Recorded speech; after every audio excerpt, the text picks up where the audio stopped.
আরে কি করছিস তুই? এই তো ঘোল বানাচ্ছি। তোদের যেন ষষ্ঠী খাওয়া শেষ হচ্ছে না। জামাইবাবু একটা আবদার করলো ঠান্ডা ঠান্ডা। কোন জামাইবাবু? বড় জামাইবাবু। বাবা তুইও যেমন তোর জামাইবাবুও তেমন, কাল থেকে তোরা একভাবে চালিয়ে যাচ্ছিস। হ্যাঁ, এই গরমে একটু ঠান্ডা ঠান্ডা না খেলে হয়? কি দিয়ে বানাচ্ছিস?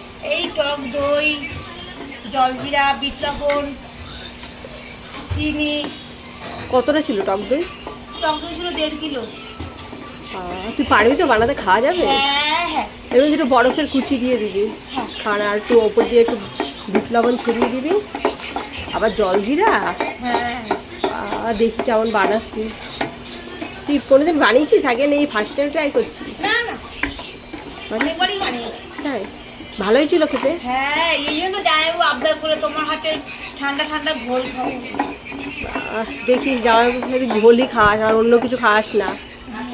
আমার ঠান্ডায় নাকের অবস্থা প্রচুর খারাপ হয়ে গেছে। তাই না?